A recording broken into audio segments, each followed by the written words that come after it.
Bismillahirrahmanirrahim. Assalamualaikum warahmatullahi wabarakatuh. Perkenalkan, nama saya Muhammad Khalid Hatanga dengan NIM D1B1210116 dari angkatan 2021. Baik, di sini saya akan membahas materi dari mata kuliah biologi sel, yang dimana ada beberapa materi yang akan saya bahas dalam video kali ini. Baik, yang pertama pengantar biologi seluler dan molekuler, yang dimana biologi seluler dan molekuler ini merupakan dasar untuk memahami struktur dan fungsi sel, unit terkecil dari kehidupan. Sel itu sendiri adalah unit struktural dan fungsional dasar makhluk hidup. Semua makhluk hidup tersusun atas satu ataupun lebih sel. Jenis sel itu sendiri terbagi menjadi dua. Yang pertama ada prokariotik, yang dimana tidak memiliki inti sejati. Contohnya yang terdapat pada bakteri. Kemudian yang kedua eukariotik, yaitu memiliki inti sejati. Contohnya yang terdapat pada sel hewan maupun sel tumbuhan. Molekul yang berperan penting pada sel yaitu ada karbohidrat, lipid, protein, asam nukleat atau DNA dan RNA. Kemudian organel terpenting dalam sel ada nukleus, mitokondria, ribosom, Golgi, dan lisosom serta RE. Kemudian yang kedua ada sistem transport membran, yang dimana membahas bagaimana molekul dan ion bergerak melintasi membran sel.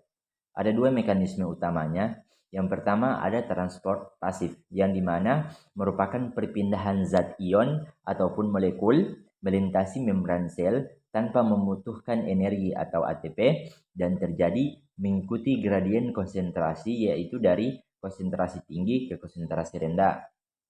Ciri-ciri dari transport pasif itu sendiri adalah tidak membutuhkan energi atau ATP, mengikuti gradien konsentrasi dari tinggi ke rendah, kemudian terjadi secara spontan dan dapat melalui lapisan fosfolipid ataupun saluran protein.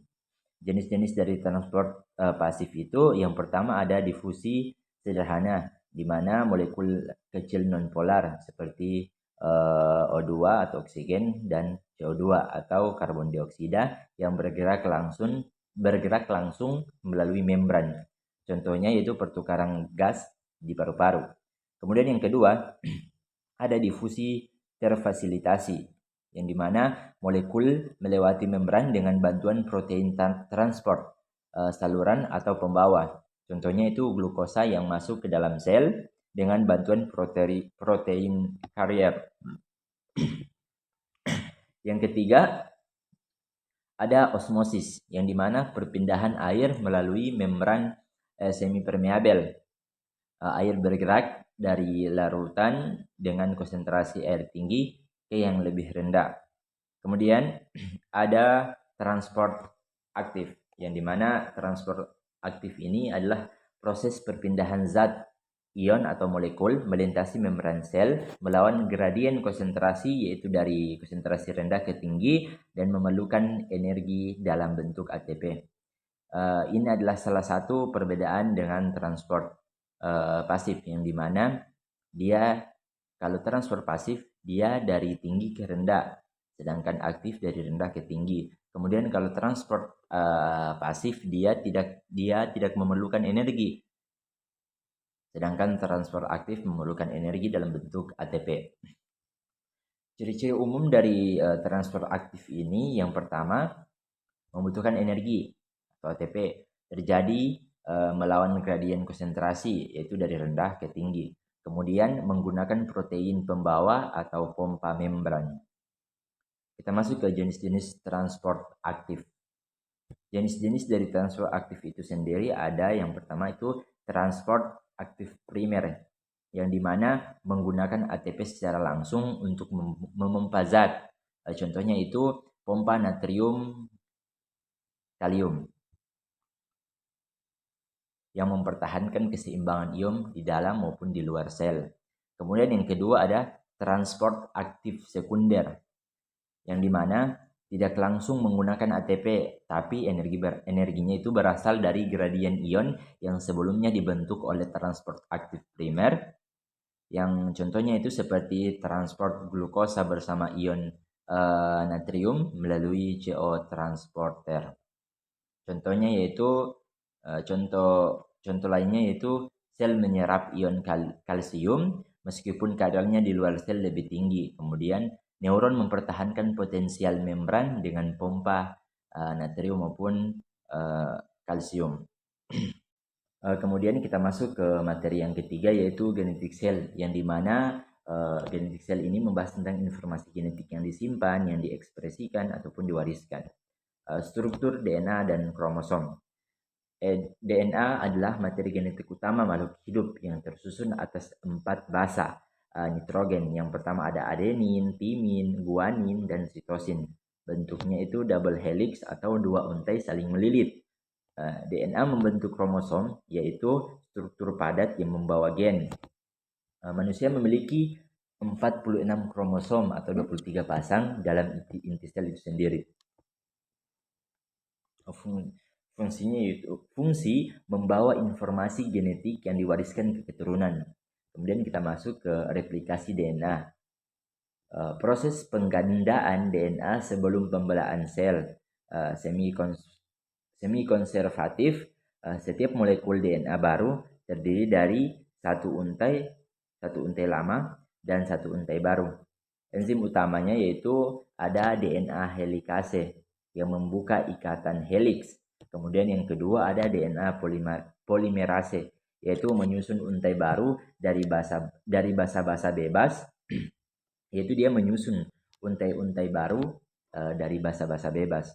Kemudian tujuan dari replikasi DNA itu sendiri yaitu memastikan setiap sel anak menerima salinan identik dari DNA. Kemudian ada mitosis dan meiosis atau pembelahan sel.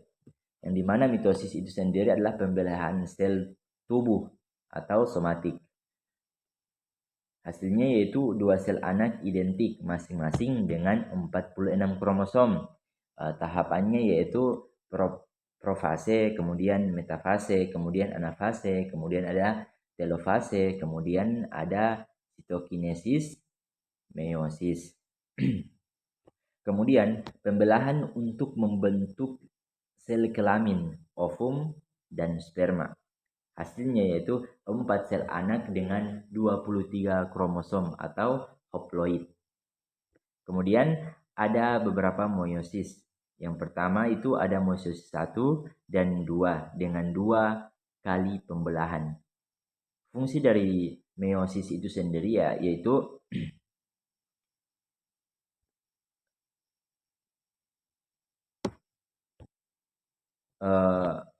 menjaga jumlah kromosom saat fertilisasi dan menghasilkan variasi genetik. Kemudian kita masuk ke mutasi genetik dan kelainan kromosom. Mutasi genetik yaitu perubahan urutan basa pada DNA, dapat bersifat netral, menguntungkan ataupun merugikan. Contohnya itu mutasi pada gen hemoglobin yang menyebabkan anemia sel sabit. Kelainan kromosom itu sendiri adalah kesalahan jumlah atau struktur kromosom. Contohnya ada Down syndrome atau 3 salinan kromosom 21 atau disebut triosomi 21. Kemudian ada Turner syndrome, yaitu hanya 1 kromosom X pada wanita atau XO. Kemudian kita masuk kepada pewarisan sifat atau hukum Mendel. Hukum Mendel ini ditemukan oleh Gregor Mendel melalui eksperimen kacang polong. Hukum Mendel itu sendiri yaitu hukum segregasi, yaitu sepasang gen akan dipisahkan saat pembentukan gamet. Kemudian yang kedua ada hukum asortasi bebas, yaitu gen dari gen dari pasangan berbeda diwariskan secara independen.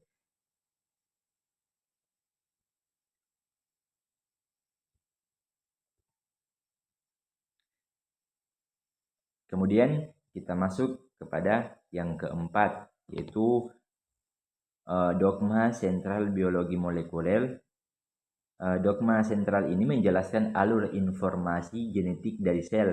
Alur informasi genetik itu yang pertama adalah replikasi DNA, yaitu DNA menggandakan diri, kemudian agar informasi genetik bisa diwariskan saat sel-sel membelah. Enzim dari DNA itu sendiri adalah DNA polimerase yang terjadi pada inti sel. Transkripsi atau RNA. Nah, DNA itu replikasi, transkripsi itu adalah DNA ke RNA.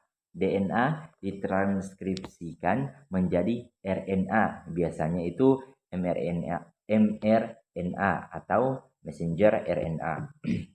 Yang dimana enzimnya yaitu RNA polimerase.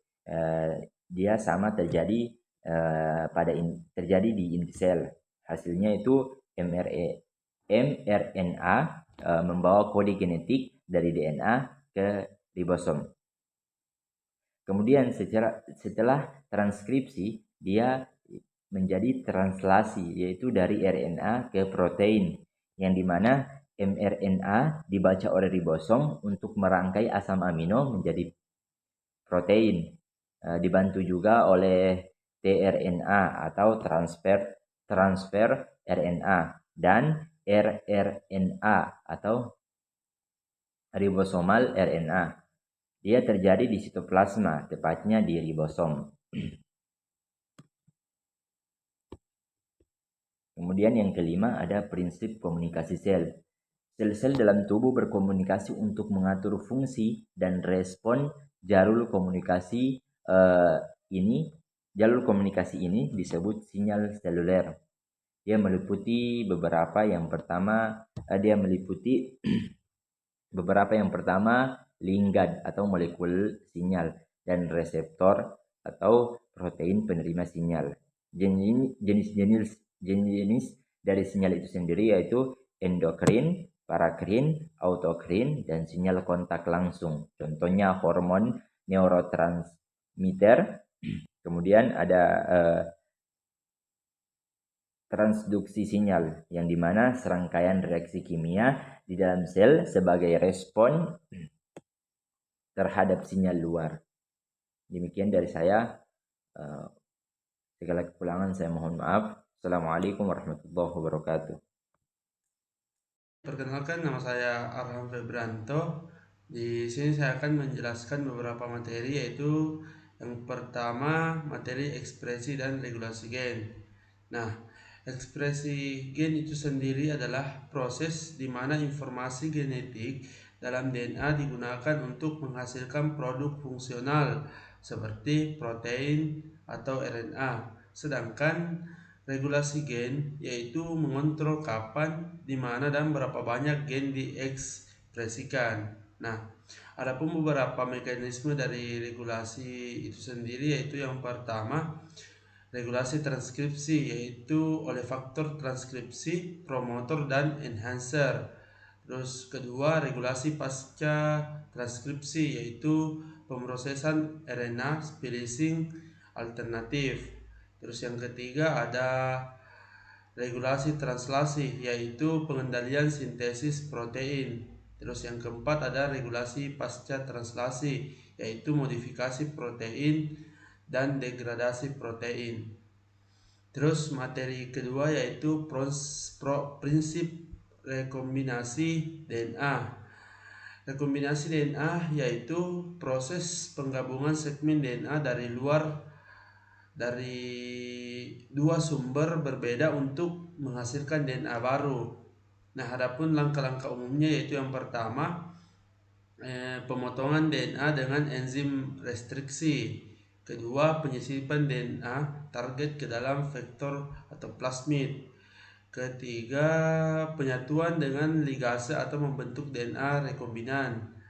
Terus yang keempat ada transformasi ke dalam sel inang atau biasanya bakteri. Nah, materi yang ketiga yaitu pustaka DNA dan cDNA library. Nah, pustaka DNA itu sendiri yaitu koleksi fragmen DNA genom yang dimasukkan ke dalam vektor cloning. Terus pustaka cDNA yaitu koleksi DNA komplementer yang disintesis dari mRNA atau hanya mengandung gen yang diekspresikan. Nah, pustaka cDNA ini digunakan untuk pertama mengidentifikasi dan cloning gen tertentu, kedua sebagai studi ekspresi gen, dan ketiga produksi protein yang rekombinan. Nah, materi yang keempat yaitu ada prinsip PCR dan RT-PCR. PCR itu sendiri yaitu teknik untuk menggandakan fragmen DNA secara cepat in vitro menggunakan primer spesifik dan enzim DNA polimerase. Tahapannya yaitu denaturasi, penempelan primer, dan perpanjangan. Sedangkan RT-PCR yaitu menggunakan RNA sebagai cetakan yang diubah menjadi cDNA oleh enzim reverse transkriptase sebagai PCR. Nah, berguna untuk menganalisis ekspresi gen berbasis RNA. Terus yang materi yang terakhir yaitu ada produk rekombinan dan aplikasi biomolekuler di bidang farmasi. Produk rekomendasi yaitu melibatkan insulin, hormon pertumbuhan, vaksin atau hepatitis B, dan antibodi monoklonal. Nah, adapun pengaplikasian biomolekuler yaitu yang pertama ada farmakogenomik, melibatkan obat yang disesuaikan dengan profil genetik pasien. Terus yang kedua ada terapi gen, di mana memasukkan gen sehat untuk mengganti gen yang rusak. Yang ketiga ada produksi obat bioteknologi, di mana protein terapeutik dan enzim. Terus yang terakhir ada diagnostik molekuler, yaitu PCR untuk deteksi penyakit, infeksi, atau genetik. Nah, mungkin itu saja yang bisa saya jelaskan. Jika ada kurangnya mohon dimaafkan. Sekian dan terima kasih. Assalamualaikum warahmatullahi wabarakatuh.